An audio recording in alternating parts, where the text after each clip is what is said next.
Baru didiemin Pak Jokowi sebentar saja, Capres Koalisi Indonesia Maju, Pak Prabowo Subianto, wis kelimpungan, bingung, mesti bagaimana.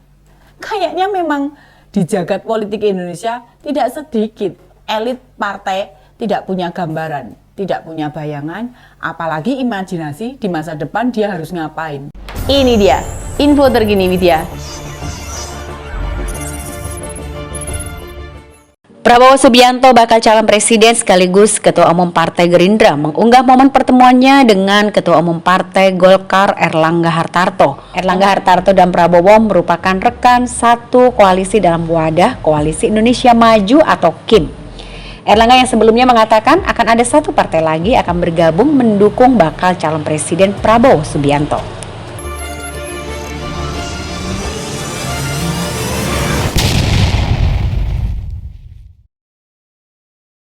Ada yang bilang Pak Prabowo emoh dipasangkan Pak Erlangga Hartarto. Lah, ada yang sebut Pak Prabowo tidak menghargai Golkar lah. Ada yang nyebut Pak Prabowo menyepelekan Pak Erick Thohir lah. Dan banyak lagi. Soalnya meski sudah banyak didukung partai lain, calon pendampingnya jadi cawapres belum ditentukan.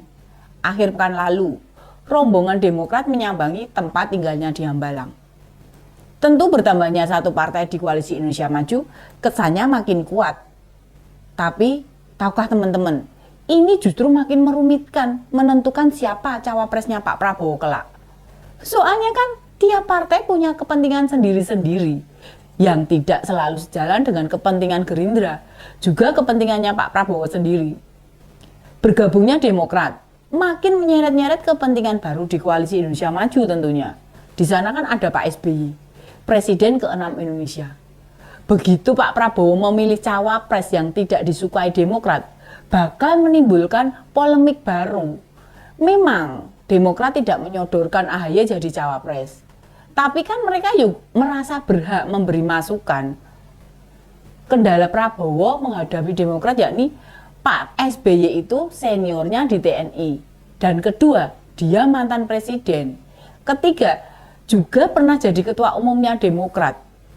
Mengabaikan Pak SBY sama saja melanggar sumpah prajurit.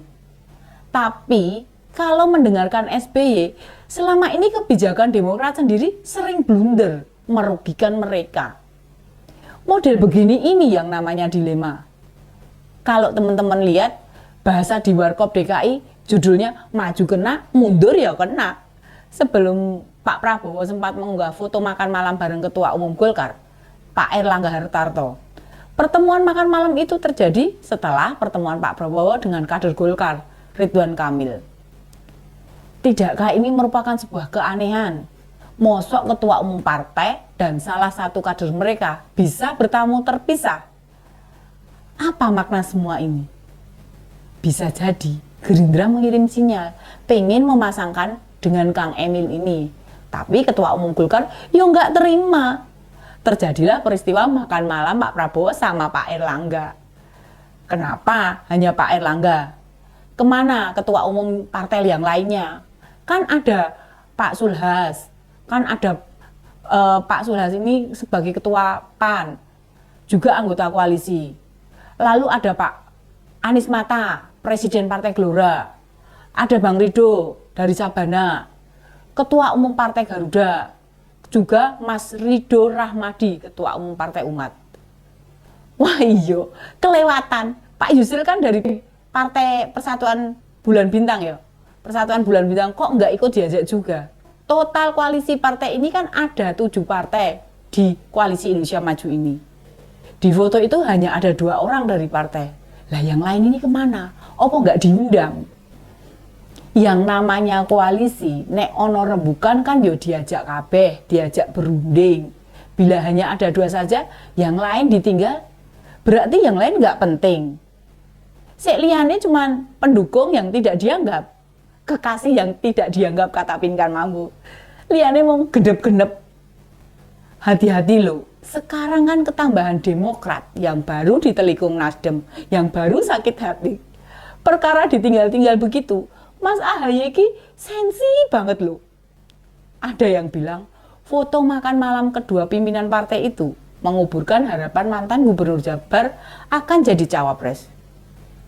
Kedua pimpinan partai ini sekaligus menunjukkan bila mereka lah nahkoda koalisi Indonesia Maju. Gerindra ya nggak mungkin ninggalin Golkar. Soalnya kan punya modal besar dia itu. Suara pemilih Gerindra boleh lebih banyak pada pemilu 2019 lalu, yakni 17,5 juta. Sementara Golkar di bawahnya 17,3 juta suara. Tapi ingat, kursi Golkar di Senayan lebih banyak, yakni totalnya 85 kursi. Sementara Gerindra hanya 78. Ya wajar kalau Golkar minta dijadikan partner yang setara. Beda dengan 6 partai pendukung lainnya yang modalnya lebih kecil. Gelora, Garuda, Umat, Partai Bulan Bintang malah tidak punya satu kursi pun di Senayan. Sehingga mereka emang pelengkap doang. Modal PAN serta Demokrat juga tidak banyak. Jadi, kalau ada yang bilang Pak Prabowo bakal bersandingan dengan Kang Emil, itu mah mimpi. Angan-angan aja, malah bisa disebut halusinasi. Bila Pak Prabowo nekat menaruh Kang Emil di Cawapres, bisa dipastikan Golkar tarik dukungan. Malah, percayalah, Golkar akan cabut dari koalisi tersebut.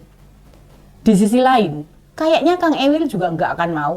Soalnya bila bersedia, bukan hanya Golkar keluar dari koalisi Indonesia Maju, namun juga dirinya rawan dipecat.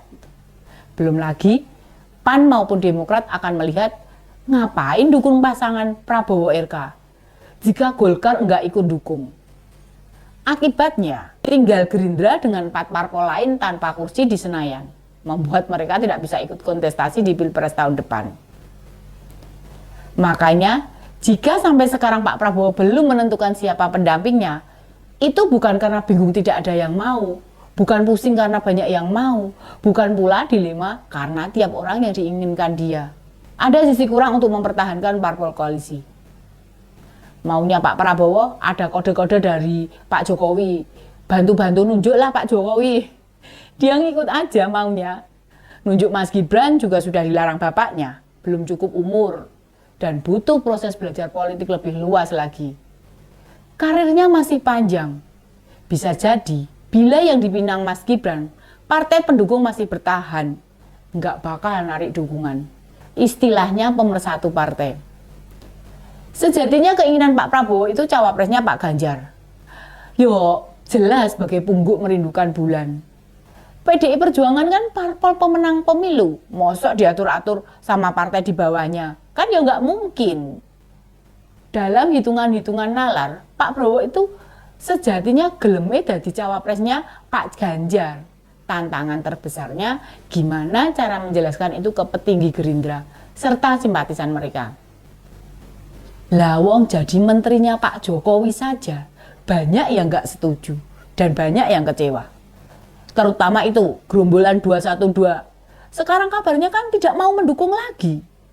Tapi itu hanya kekhawatiran subjektif sih. Dan percayalah, kalau Pak Prabowo gelem dadi cawapresnya Pak Ganjar, wow, dukungannya akan lebih besar. Selama ini yang ngidupin Gerindra kan Pak Prabowo sama Pak Hasim adiknya itu. Sehingga semua bakal sendikodau. Jelas genah-genah kudu manut. Mereka kalau keluar juga mau kemana, kan daftar calon legislatifnya sudah disahkan KPU. Tidak mungkin bisa ganti partai. Demikian info terkini Widya, sampai ketemu lagi di ini dia info terkini Widya selanjutnya.